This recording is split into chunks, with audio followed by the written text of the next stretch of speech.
What is indeed going on, Jerome's? I got to get my mileage out of this Colorado Buffalo shirt before they get boat raced by 40 against Oregon. Actually, I think they'll cover. I mean, even without Hunter, like, come on. Shador one time. Anyways, Kirk Cousins.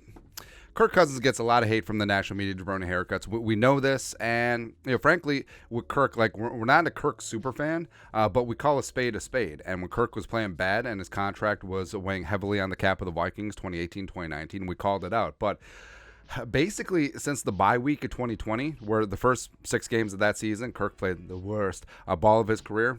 Kirk has been not the reason why the Vikings have lost games. He's been a big reason why they've won games. And Kirk has played like a top 10 quarterback, sometimes top 7-ish. And he, frankly, is earning his money. And the fact that he's currently the 14th highest paid quarterback in the league, it's really taken the starch out of some people's cap arguments about Kirk Cousins. And frankly, so far this season, Kirk Cousins has been absolutely just kirking around, and everyone else is finding out, man. Even though it's like Samson and his locks.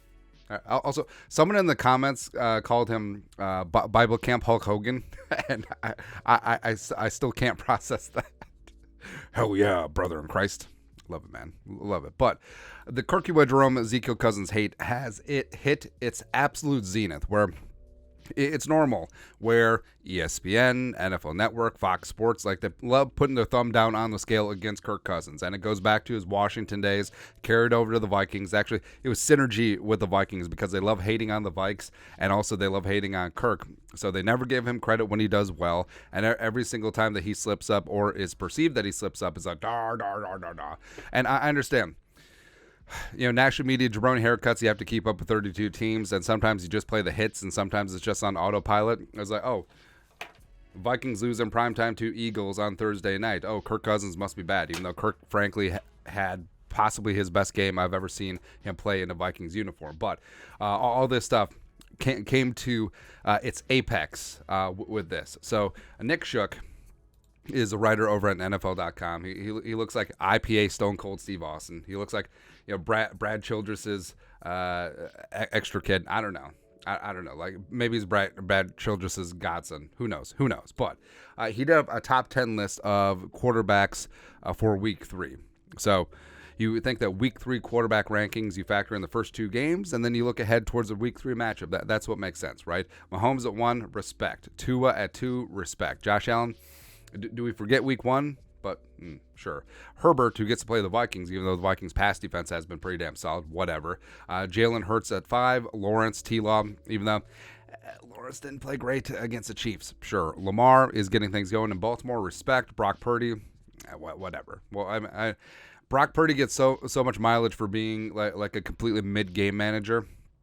I don't know, man. Jumping Joe Burrow has been the absolutely nut low of quarterbacks. Like, if there was a blind ranking of quarterbacks based on the first 2 games' performance, taking out name, taking out contract, Joe Burrow would be bottom 6th of the league. Like, he might be 30, somewhere in there.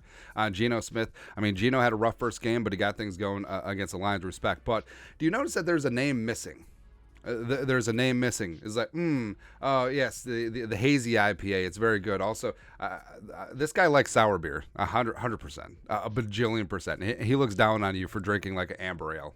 Sure, but there's a certain name missing from this list, and it goes back to Kirko.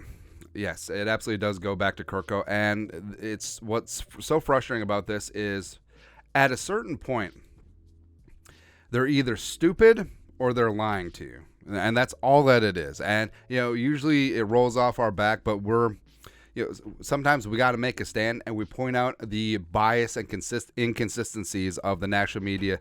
Actually, it's always very consistent against Kirk and against the Vikings. But just pointing out where the national media just constantly hates on the Vikings and on Kirk Cousins, and there's zero excuse for this. Again, at a certain point, they're either stupid or they're lying to you, and I think it's a little bit of both, frankly, because Kirk this season, 72.7% completion percentage, third in the NFL. 708 passing yards, which is second in the league, not counting Brock Purdy's, who played an extra game. 6 touchdowns. Actually, he still got more than Daniel Jones. Daniel Jones played 3 games. Got him. 6 touchdown passes, tied for first. 8 yards per attempt, which is third in the league. 114.2 quarterback rating, which is second in the league. We will not talk about who has won. You have Justin Jefferson, the best wide receiver in the game. Hawkinson is a top 3 tight end, and he might not be 3. Addison is the second best wide receiver in the league behind Puka Nacua, even though Jaron Hall made Puka Nacua at BYU.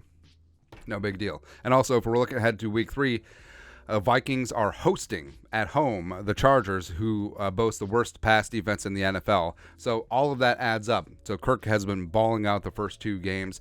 He's got an amazing opportunity on Sunday to light up the scoreboard. JJ's playing out of his mind. I mean, the Chargers gave up 215 yards to Tyreek Hill week 1. Tua shredded them week 1. Tannehill got things going against them week 2. So, I mean, Kirko is. I mean, do we have like a 4 touchdown and 400-yard game incoming from Kirk? I think it's certainly possible, but just adding up what Kirk has done so far this year, and also the matchup with the Chargers, how the F does he not break into this top 10? It's completely ludicrous. It's insulting of both us as fans and also people's intelligence.